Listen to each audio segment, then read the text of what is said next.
Tudo bom, pessoal? Vamos fazer a parte 2 do meu react, reagindo ao debate do Rabino Bonaventura com o Breno Altman.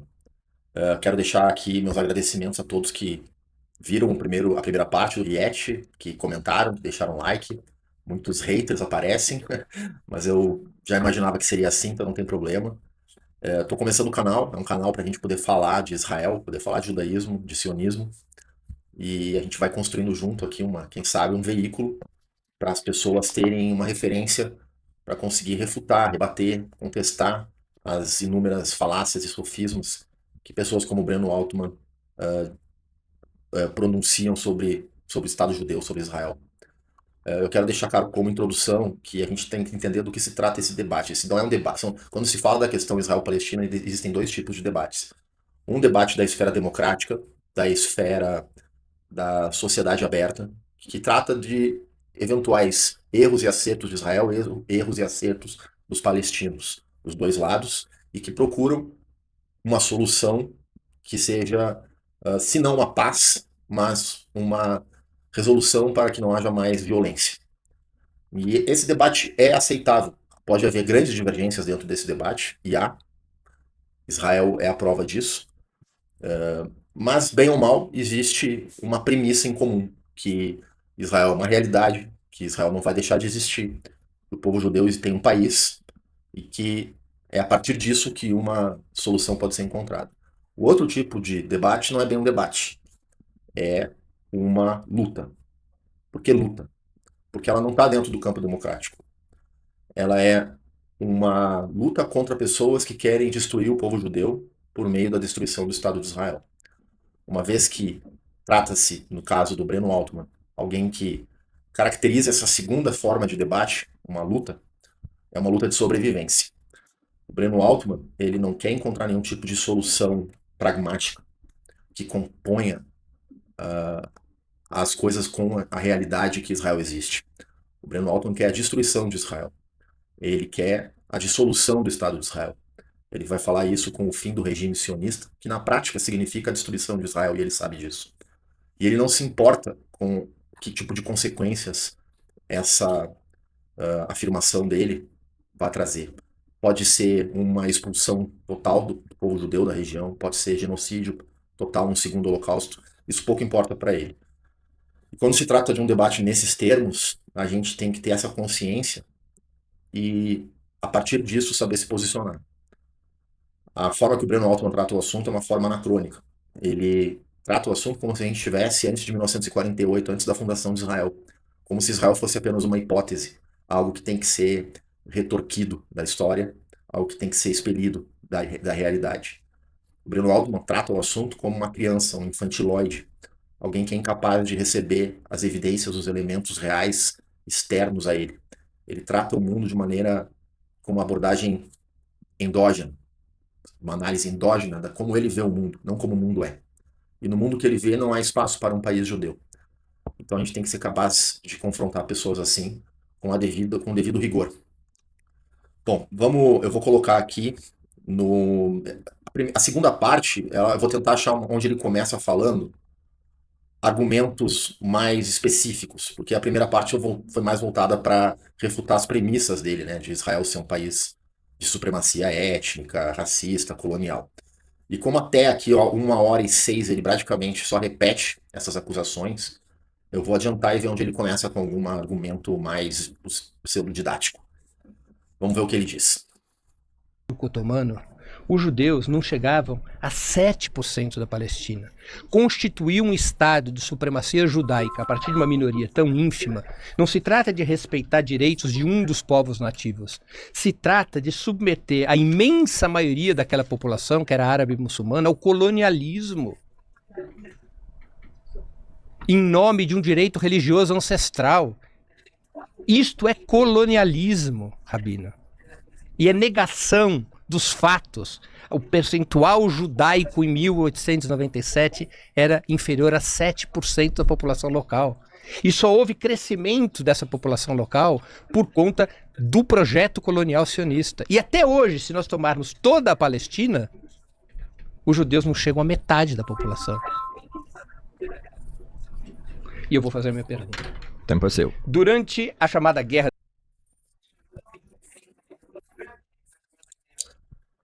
Bom, aqui o Breno Altman faz essa narrativa que a gente já falou, não há como contestar os dados friamente. Israel, ou a população judaica na Palestina, ela vai gradativamente crescendo a partir da migração, muito parte dela concentrada em função do movimento sionista, parte dela não, já havia judeus em Israel antes do movimento sionista surgir. Mas, enfim, é óbvio que esses números eles correspondem, não se nega isso. O problema é que a maneira como tu aborda, tu conta uma meia-verdade, não é? Tu traça algum tipo de recorte histórico da cabeça de quem está fazendo a análise, que determina, num determinado momento da história, a gente começa a contar ela para favorecer o ponto de vista do Breno Altman. O Breno Altman, ele não vai procurar entender por que os judeus não representavam uma população maior no território. Isso para ele é indiferente. Só que não é indiferente. Faz parte do contexto de uma abordagem séria do tema e entender, já que é uma história continuada que traz aqui no contexto de Israel e Palestina, no modelo de hoje, a sua última faceta contemporânea, não significa que toda a história que vai justificar os acontecimentos de hoje tem que ser renegada.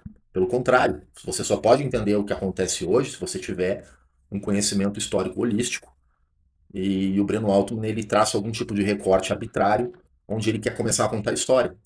Os judeus não tinham maior representação da população da região, porque eles tinham ali um ambiente hostil para eles, um ambiente hostil carregado de inúmeras perseguições, massacres que aconteceram na região desde todo o período islâmico, do qual faz parte o Império Otomano, que sim era mais amistoso em relação aos judeus, também não nego isso, mas o que significa essa porcentagem diminuta é em função dos séculos e séculos de expulsão, assimilação, conversão forçada e massacres e violência praticados pela população islâmica contra os judeus. Inclusive, boa parte dos palestinos que viviam naquele território são, se não a maioria, mas uma parte significativa, são descendentes de famílias judias que lá viviam e que foram convertidas forçosamente.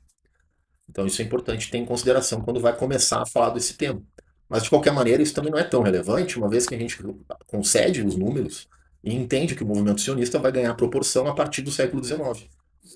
Da independência, em 1948 e 1949, o Estado de Israel expulsou cerca de 750 mil palestinos de suas casas e terras, recorrendo à violência extrema. Falso, tá? A maneira como ele traz esse dado é uma maneira absolutamente enviesada. Eu pergunto a vocês, o Breno Altman se pretende ser um analista, um especialista na questão árabe-israelense.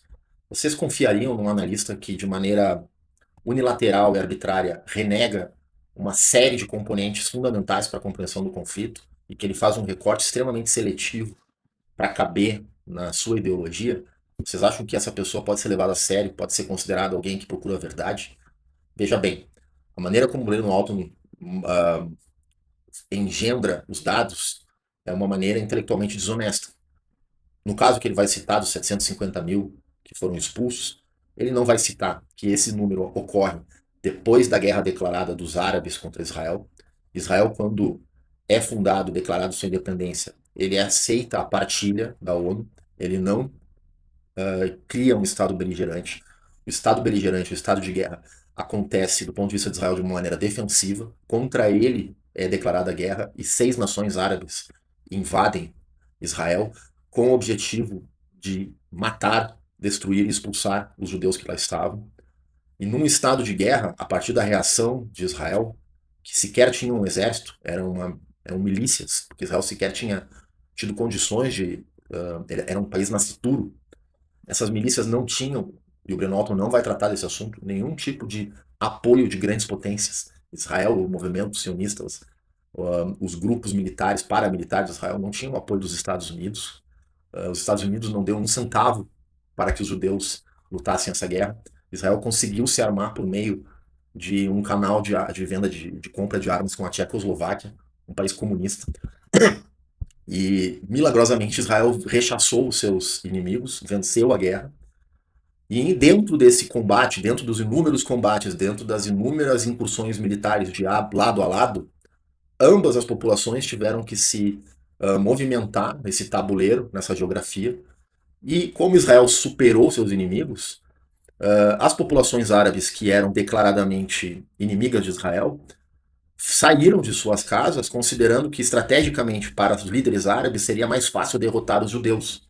Então elas saíram de suas casas de maneira voluntária, imaginando que eles seriam vencedores na guerra e que voltariam logo em seguida.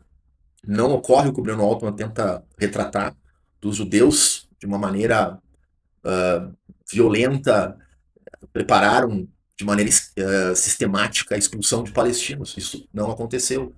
E eu convido as pessoas a lerem a literatura do Benny Morris, que traz todos os dados que o Breno Altman traz e conclui o que eu estou concluindo, não o que ele, de maneira falsa, procura trazer.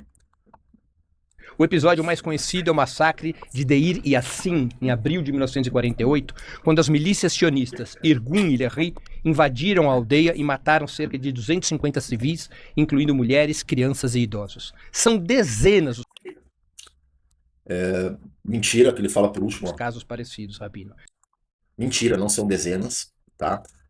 O massacre de Deir Yassin é sempre o único massacre que eles citam. Sempre, sempre batem, martelam nessa questão.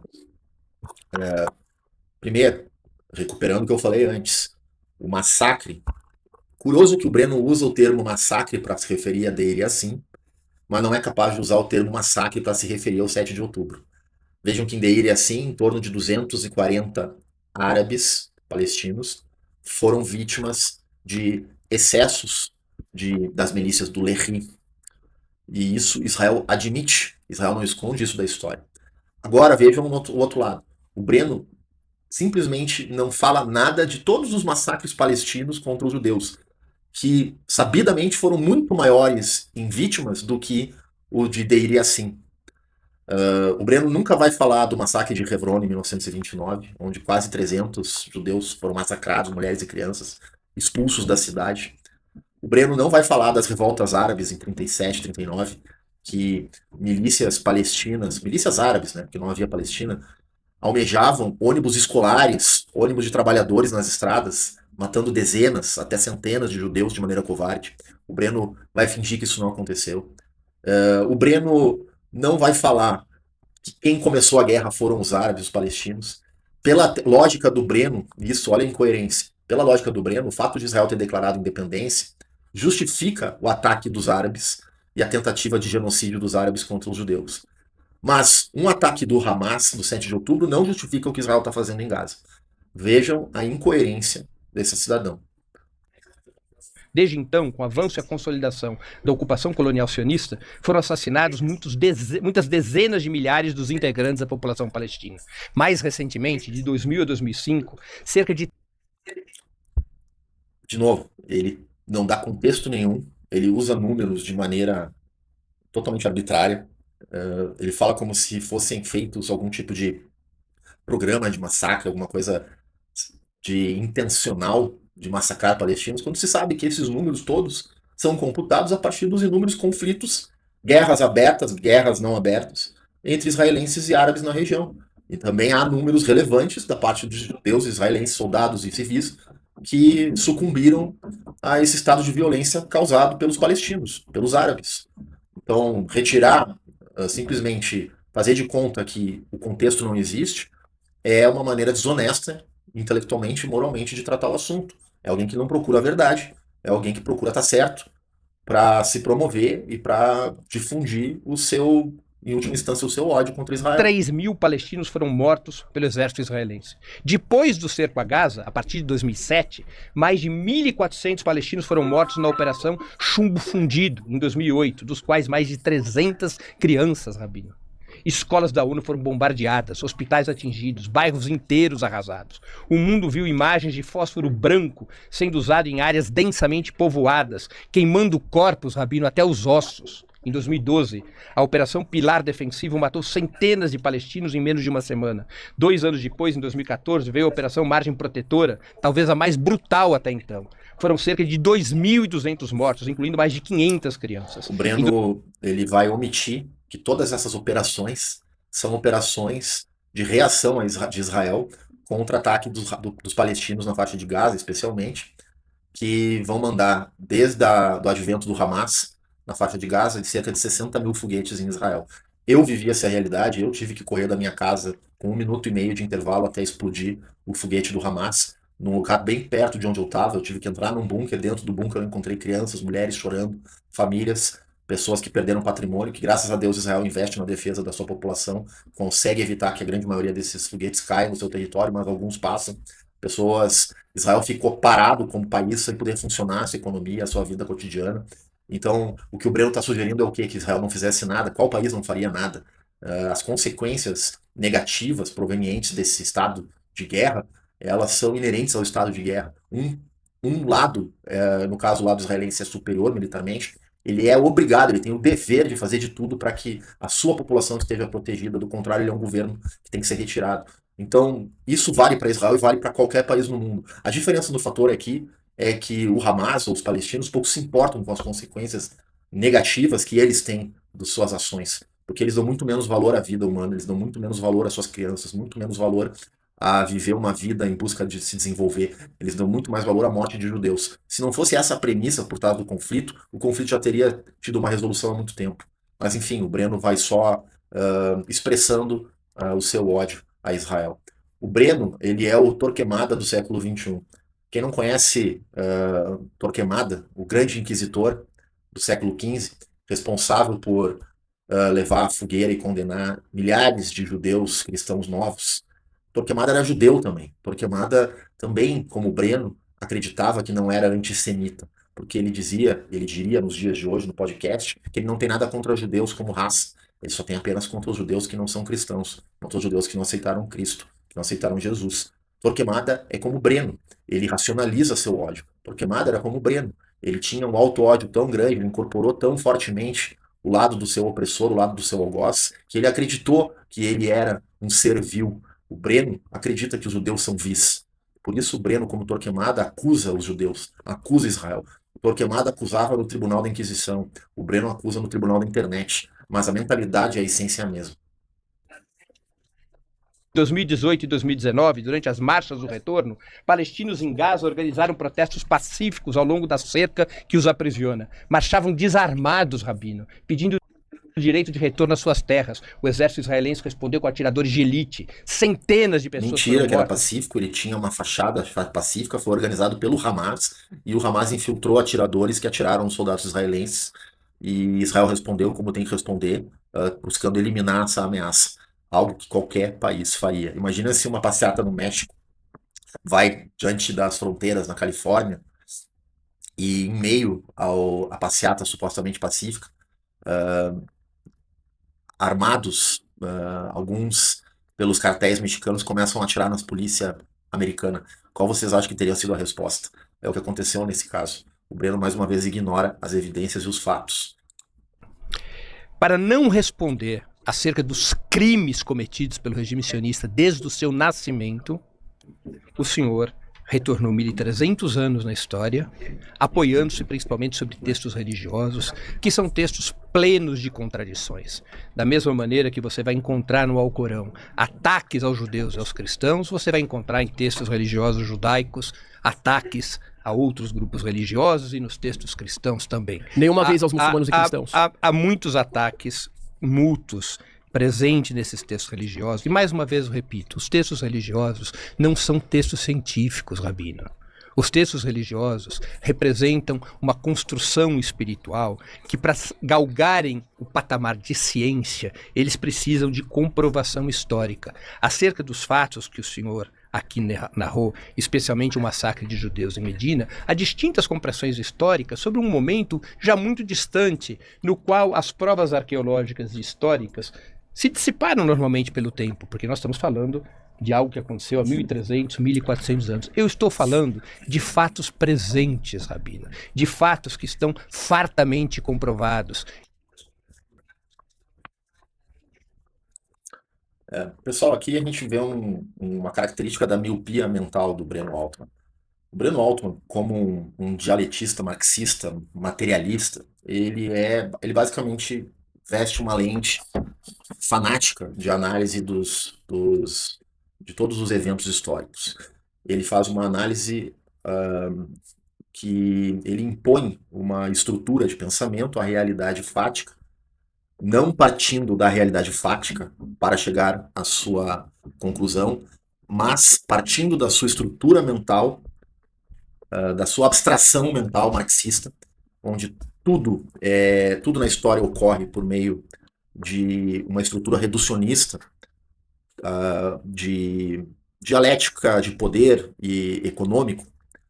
Ele vai categorizar todos os conflitos a partir dessa visão infantiloide de opressor e oprimido. Então ele vai arbitrariamente colocar uma das partes como a figura do opressor, a depender de qual estrategicamente serve a opinião dele. E ele não vai ser capaz de analisar um conflito como o árabe-israelense como um adulto deve analisar, que é considerando todos os fatores muito mais amplos e importantes que essa pequena e simplória estrutura de colonizador e colonizado. Não há como compreender o palestinianismo ou a rejeição de Israel pelos árabes sem compreender o islamismo, sem compreender o papel da religião islâmica na mentalidade do povo palestino. Simplesmente é impossível. Simplesmente é como se você fosse analisar como um pássaro voa e desconsiderasse que ele tem penas. Você quer descobrir como ele voa, mas não considera que ele tem penas. Você não pode fazer isso. Você tem que considerar os fatos, os elementos fundamentais para aquele fenômeno. O islamismo é um elemento fundamental da mentalidade palestina. A rejeição de um país judaico na região parte de dogmas islâmicos. Por ter sido uma região um dia conquistada pelos islâmicos, do ponto de vista dogmático da doutrina islâmica, o povo muçulmano que lá está tem a obrigação de jihad. Isso não é o que eu estou dizendo. Eles mesmos dizem, ora bolas. E o Breno se cega para isso. Quando ele se cega para isso, ele perde a credibilidade para falar a respeito do assunto, porque ele se prova alguém incapaz, intelectualmente, de lidar com essa temática. Qualquer historiador sério, qualquer analista sério, que vai trabalhar com respeito à região como um todo, especificamente nesse conflito, precisa entender um componente islamista da questão. Se ele não o faz, ele é alguém manco intelectualmente. E não pode ser levado a sério. Ele vai entrar na categoria não de analista, que mas de corresponde à propagandista, nossa que é a categoria do Breno. contemporaneidade. Eu estou falando de um fato concreto, de que o sionismo se propôs a construir um estado de supremacia étnica com base numa ínfima minoria populacional judaica na Palestina. Dado esse que o senhor disse. Pessoal, ele volta sempre para a mesma coisa, um pensamento circular, tautológico. É isso que ele faz. Uma falácia lógica extremamente primitiva, primária. Ele não consegue sair disso. Isso mostra a limitação intelectual dele. Veja bem, quando o Breno desconsidera, o Rabino vai ter falado a questão da Torá, da Bíblia, o Breno vai tratar como algo supersticioso, algo mitológico. É mais um exemplo daquilo que eu estou falando, dessa miopia intelectual dele. A Torá, ou o Corão, eles são textos religiosos, teológicos? Óbvio que sim. Mas eles também são textos com muito material histórico, com riqueza histórica. Textos que qualquer historiador, arqueólogo, antropólogo, sociólogo estuda com seriedade, com rigor, para aprender muita coisa a respeito da nossa sociedade, da nossa civilização. Muitos fatos históricos são muito bem relatados e comprovados por ciências correlatas dentro da Bíblia hebraica. Muito a gente sabe a respeito do mundo da Idade do Ferro na região e também da Idade do Bronze por causa dos elementos históricos contendo na Bíblia hebraica. O Breno, quando faz esse tratamento de desmerecer esse documento como um documento também histórico, ele está sendo primário aqui. Ele está incorrendo num erro primário. Nenhum historiador que se leve a sério vai abordar a história e os textos religiosos e teológicos, especialmente a Bíblia hebraica, que é como o próprio nome diz, uma biblioteca de memórias do povo judeu, da maneira que o Breno vai tratar.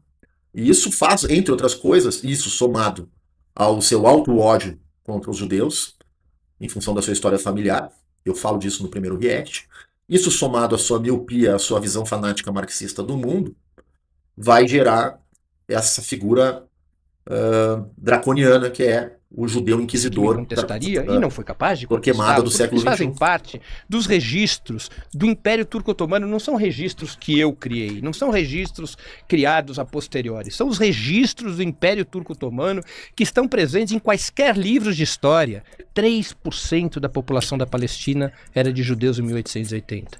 Na melhor das expectativas, em 1897, quando surge o regime sionista, se calculava alguma coisa entre 7% e 8% na avaliação mais favorável à demografia judaica na região.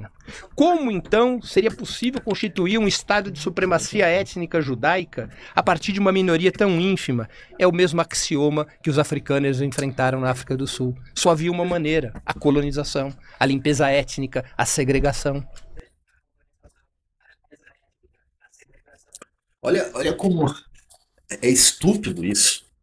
É como conversar com. É como jogar xadrez com um pombo maluco no tabuleiro. Os judeus, quando migraram, vamos estabelecer essa questão também, um pouco de clareza. Porque assim, o Breno, aqui eu vou falar, imaginando que possa ter pessoas que vão assistir, que por mais que tenham simpatia à causa palestina, sejam intelectualmente honestas e estejam enganadas, acreditando que o Breno Altman é alguém que fornece informação e análise de uma maneira pura, intelectualmente correta. Isso pode acontecer. Então eu quero me dirigir a essas pessoas, tá? O Breno Altman, eu pergunto a vocês, se vocês vão procurar uma análise sobre qualquer tema tão complexo, especialmente tão complexo, vocês querem receber dessa pessoa que vocês estão confiando como um analista todas as informações relevantes para esse fenômeno da história, ou vocês querem receber apenas uma parte regurgitada pelo suposto analista, uma parte selecionada, cortada, picotada por ele a partir da sua ideologia? O que vocês preferem? Se vocês preferem compreender um fenômeno histórico, eu imagino que vocês queiram alguém que traga todos os elementos relevantes para que aquele fenômeno tenha acontecido. Então vamos lá. A questão da migração dos judeus, tá? Os judeus, quando eles vão migrar para a Palestina, já no século XX, são imigrantes que não têm onde cair morto. São judeus que são praticamente miseráveis, muitos deles, que estão fugindo de perseguições violentíssimas no leste europeu, na Rússia, no Império Russo czarista, depois na Rússia Soviética. São judeus que vão estar fugindo do Cáucaso Europeu, na Romênia, na Hungria, de um antissemitismo virulento, que vinha criando proporções não vistas há séculos. Foi um momento histórico para os judeus de sobrevivência. E sobrevivência a qualquer custo. Isso se comprova com o advento do nazismo e o Holocausto. Esses judeus que vão para a Palestina, eles estavam procurando ir para qualquer lugar que os recebesse. A prioridade deles era Estados Unidos e Canadá. Acontece que os Estados Unidos, Canadá e os países do Ocidente europeu fecharam as portas para esses judeus, deixando eles sem alternativa nenhuma. E a única alternativa que se apresentou foi a partir do movimento sionista, apoiado por filantropos sionistas como os Rothschild e Weizmann, entre outros, que financiaram a migração para a Palestina a partir de adquisição de terras de árabes, landowners, que não viviam na Palestina, mas tinham terras lá, e que venderam num contrato de compra e venda lícito e legal, de acordo com a lei otomana da época, e que fizeram ali locais para que esses judeus pudessem se desenvolver e ganhar dignidade de vida. O Breno tenta fazer parecer que os judeus que lá vinham eram algum tipo de poder político, econômico, intransponível, que veio com uma máquina de guerra, com armas, para oprimir e destituir os palestinos. É o contrário. O poder econômico real e político real da região era o poder árabe e otomano. Ali os judeus eram uma fração minoritária que estava procurando uma alternativa para sobreviver enquanto suas famílias. Eram pessoas que iam trabalhar na terra, em fazendas, kibbutz, plantar laranja, colher batata. E o Breno está retratando essas pessoas como se fossem algum tipo de alienígenas superiores tecnologicamente, que vieram, marcianos que vieram dominar a região. Vejam como isso é um absurdo. Vejam como isso é uma versão distorcida dos fatos registrados históricos. Não é eu que estou dizendo. Procurem bibliografia a respeito. Repito, Benny Morris, Abba Eban, John Johnson, alguns vão procurar investigar as coisas como elas são. Mas a ideologia do Breno Altman impõe que ele trate as coisas com essas abstrações mentais de opressor e oprimido, e a história fática fica totalmente em segundo plano. Que foi o caminho seguido pelo sionismo. O sionismo foi atraindo a imigração judaica para a Palestina ao longo dos tempos, e essa atração da imigração judaica tinha uma característica: as fazendas, as empresas, os hospitais, as escolas que foram sendo criadas pelo capital judaico eram exclusivamente para judeus, uma segregação típica de um regime de apartheid, como o que aconteceu na África do Sul. Essa é a história. Ele compara com a África do Sul. A África do Sul tem um componente racial, racialista, racista. Os judeus, eles são várias raças, várias composições étnicas junto com a etnia original judaica. Não tem questão racialista. O que acontece aqui é que, como não havia nenhum subterfúgio para desenvolvimento desses judeus, os judeus filantropos que criaram, investiram e patrocinaram esses primeiros colégios, esses primeiras conservação de terra, agricultura, eles reservaram para os judeus, porque os judeus não tinham, em contrapartida, alternativa no lado árabe. Também as outras fazendas eram de árabes, onde só trabalhavam árabes, eram do Império Otomano, quem coletava os impostos era o Império Otomano, os árabes também tinham resistência e não ofereciam aos judeus oportunidade de trabalho. As instituições árabes eram para árabes. As que os judeus estavam construindo necessariamente tinham que ser para os judeus. E não há o componente de apartheid porque sequer havia um Estado. Quando vai haver o Estado, essa alegação do Breno fica refutada não por mim, mas pela história, na medida que Israel designa a toda a população cidadania de maneira isonômica. Então, é uma abordagem absolutamente viciada. Eu só venho constantemente demonstrando, evidenciando o quanto o Breno Altman é incapaz de fazer qualquer juízo a respeito do contexto. Desde o início da constituição do regime sionista, isso está em qualquer livro de história decente. Eu não estou trazendo ao nosso querido público aqui do Três Irmãos nenhuma novidade. É a história da construção de um regime de apartheid. A adjetivação regime de apartheid é dele. Isso não está em qualquer livro de história decente. A interpretação, a leitura que ele faz é dele. É dele e dos antissemitas, típicos de antissemitas, que querem vilipendiar os judeus a partir do seu único Estado judeu. O que sim está em todos os registros históricos, inclusive de maneira com orgulho para os sionistas, para os judeus, para os israelenses, é que os judeus foram capazes de se ajudar uns aos outros e de construir entre si, unirem-se entre si numa nacionalidade que viria a surgir por meio de uma identidade ancestral, numa terra ancestral. Eu pergunto, se fosse falado o mesmo fato a respeito de qualquer outro povo, como vocês acham que seria considerado esse fato de que um determinado grupo pequeno, fugindo de perseguição, foi capaz de se mobilizar e fazer ações que concedessem a esse grupo legitimidade, dignidade, a ponto de chegar a construir o seu próprio país do nada, a partir de um sonho, a partir de uma ideia, mas por meio de ações de solidariedade concreta. Como vocês interpretariam isso? Isso é uma história feia, negativa? Ou é uma história linda, uma história que tem que ser emulada, tem que servir de exemplo? Relatada por historiadores israelenses como Ilan Pappé.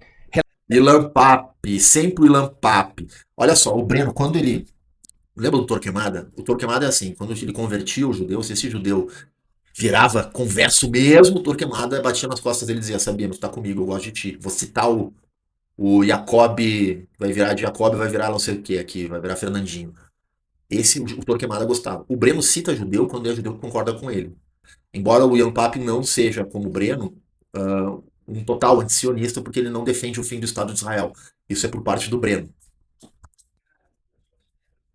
Relatada por generais como Mike Pellets, que serviu no Estado-Maior da Guerra. Só tem general anti-sionista, né, Breno? Moshe Dayan não foi general, Ariel Sharon não foi general, Itzhak Rabin não foi general.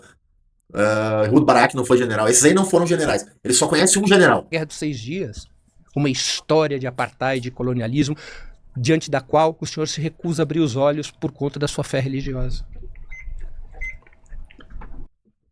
Diferentes países que hoje são países árabes, nos territórios muçulmanos daquela época. E nós temos historiadores muito especializados nessa trajetória que identificam que, apesar dos conflitos que existiam, evidente que havia conflitos, os judeus puderam ter uma vida estável na maioria desses territórios árabes e, especialmente, havia harmonia no que hoje nós chamamos de Palestina, aonde confluíam distintos grupos étnicos e religiosos, apesar de uma maioria árabe muçulmana muito expressiva. Né? Essa situação de harmonia, ela é rompida num certo momento. Em que momento que ela é rompida?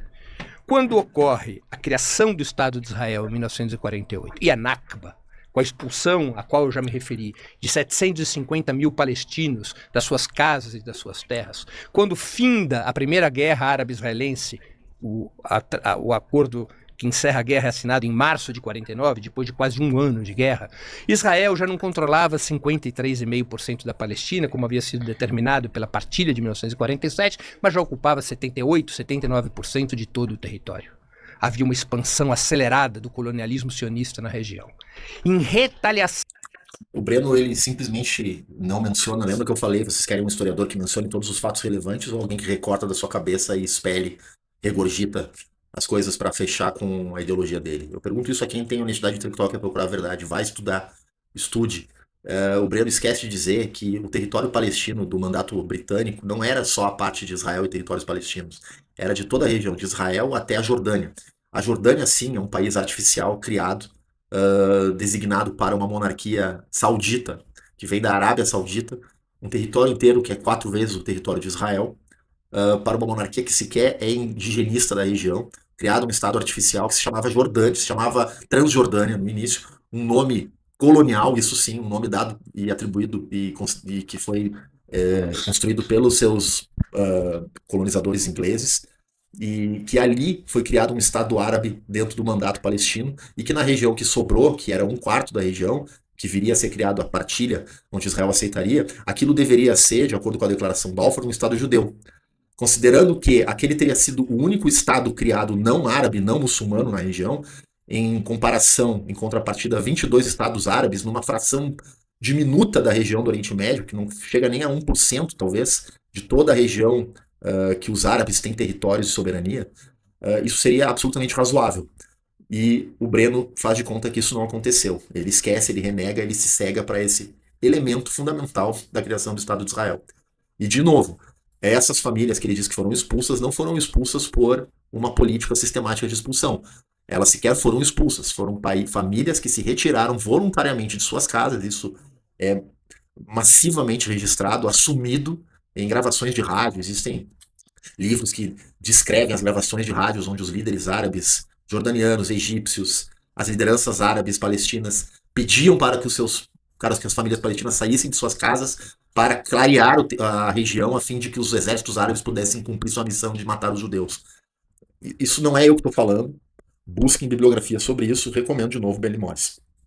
Então, as supostas expulsões foram consequências de uma guerra defensiva de Israel, tá bom? Que mesmo tendo sido traído pelos britânicos, aceitaram a partilha numa fração do que seria Israel de maneira legítima, com uma fatia de uma margem costeira, um pedacinho no norte da Galileia, e todos 2/3 do território para o deserto do Negev. Terras improdutivas, terras inférteis, sem recursos naturais. E os judeus aceitaram.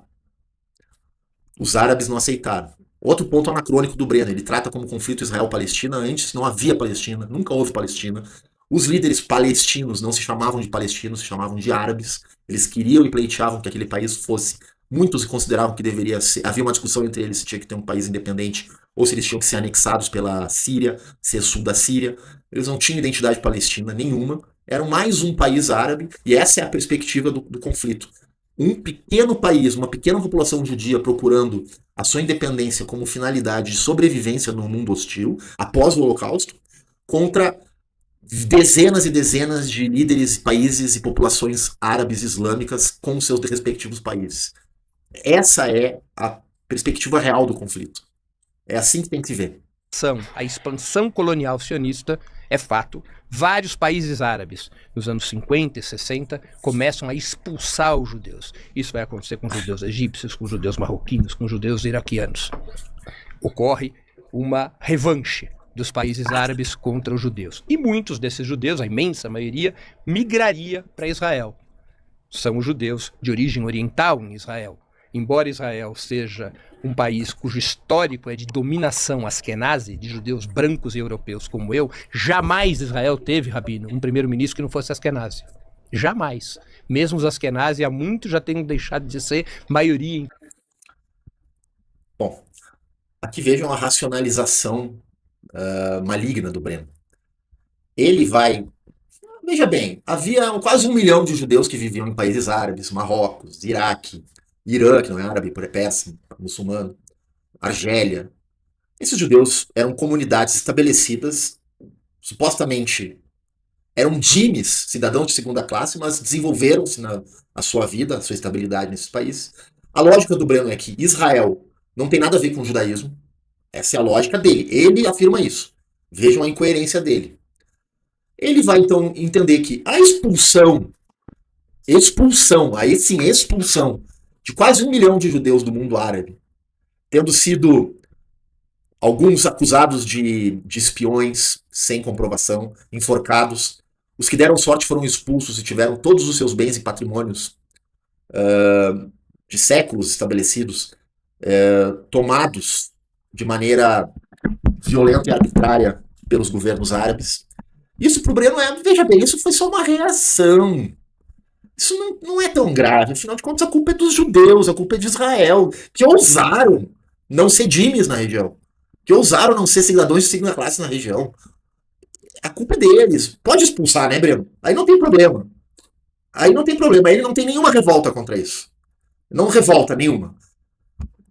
É só, constantemente, assim, eu estou tentando ilustrar para vocês como não pode ser levado a sério uma pessoa que tem esses pensamentos. Eu vou concluir dizendo que eu acho que está exposto, né, as incongruências de pensamento do Breno, como ele é leniente para tratar certas expulsões de minorias dos seus territórios, né, quando é o caso que o expulso é o judeu, e como ele é severo e rigoroso quando é para tratar sobre um estado de guerra declarada onde a parte que se defende, a parte com menor poder militar, a parte que teria praticamente probabilidade nenhuma de vencer, vence, ele trata como expulsão. Vejam a inversão completa de valores de consciência, né, histórica. Pessoal, na prática, o que o Breno está dizendo, ele não vai falar, talvez no próximo vídeo eu fale. Os palestinos, ele chama os judeus de Estado apartheid e tudo mais, os palestinos, o seu líder, o mufti de Jerusalém, que era no período pré-48, pré-declaração de Israel, do Estado de Independência de Israel, Muhammad Amin al-Husseini. Ele era como se fosse, teria sido o Arafat da geração dele. Ele era nazista. E aqui não precisa fazer nenhum tipo de ilação forçosa para isso. Tem fotos dele com Adolf Hitler. Ele arregimentava muçulmanos e milícias palestinas para lutarem a favor de Hitler na Segunda Guerra Mundial. Ele ia para a Alemanha pedir para importar a solução final do Holocausto para a Palestina, para o mundo árabe. Se o resultado da guerra tivesse sido outro que não a vitória dos judeus, o que teria sido imposto na região teria sido um holocausto, segunda versão na região da Palestina. O Breno sabe disso, só que o Breno não se importa com isso. Ele faz questão de elencar o Estado de Israel com comparações esdrúxulas com o regime nazista, de uma maneira completamente esquizofrênica, histérica, mas não fala nada a respeito de fatos e relações diretas, reais, registradas, documentadas, de que os líderes palestinos mais importantes eram manifestamente, declaradamente nazistas na guerra e queriam a solução final para o Oriente Médio. Então Então, com isso vou concluir por aqui essa segunda parte. Se tiver bastante comentário, se tiver bastante like, view, eu faço a última parte 3. Tá bom? Muito obrigado a todos e vamos junto continuar combatendo, lutando. Como eu falei, aqui é caso de luta, é de resistência real, aí sim, contra o antissemitismo vulgar do Breno, de extrema esquerda. Mas a gente tem que resistir. O antissemitismo vem de todos os lados e vem daqueles que a gente às vezes nunca pensaria que pudesse vir. Mas como eu falei, isso é bastante comum na história judaica, infelizmente. Torquemada do século XXI, torquemada da internet. Nós tivemos os capos também nos guetos, né? Os judeus que trabalhavam para os nazistas, os judeus aceitos pelos nazistas. O Breno é o judeu aceito pelos antissemitas de hoje. Abraço, pessoal. Tudo de bom.